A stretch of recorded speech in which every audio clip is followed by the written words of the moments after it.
story that C.S. Lewis and Owen Barfield had, which I find admirable and impressive. Lewis and Barfield were part of the Inklings, the great literary group in the middle part of the 20th century in England. C.S. Lewis was the key figure there, but so was J.R.R. Tolkien and Charles Williams and others. And Owen Barfield was part of that as a poet and philosopher. And Lewis and Barfield were close. I think the first book that Lewis ever dedicated was to Owen Barfield. And I think what Lewis said is that Barfield was his first and greatest teacher.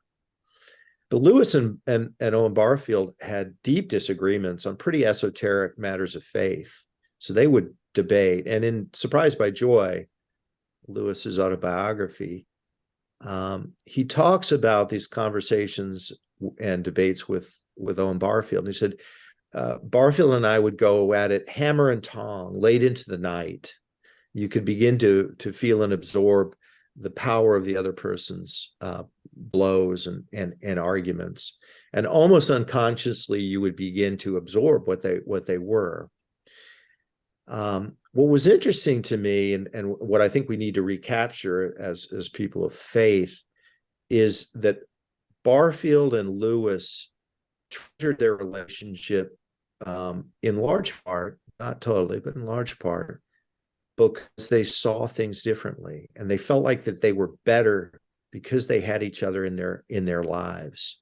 And Barfield would later say that Lewis and I never debated for victory, we debated for truth. And that's an entirely different way to approach a conversation, whether it's a conversation about theology or hermeneutics or politics or anything else, which is when we engage with each other, how can we help each other to move somewhat closer to the truth and reality of things? None of us sees anything like the full measure of truth. We all have our blind spots. We're all products of those factors we talked about earlier.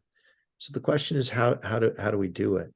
So if the church could model that, it would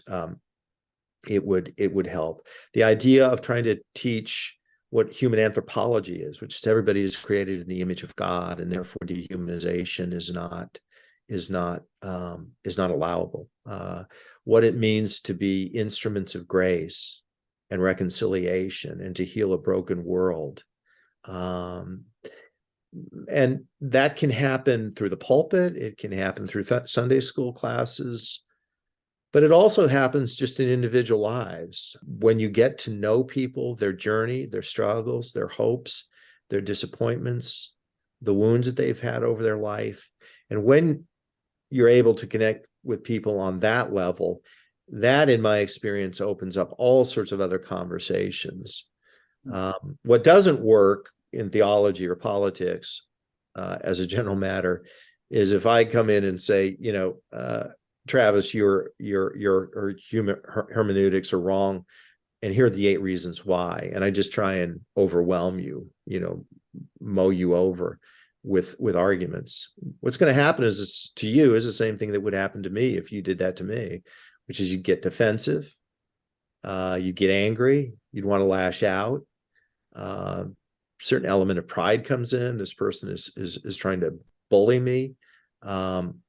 I just have these beliefs, so back off, So just trying to overwhelm people with arguments and scolding them doesn't always work.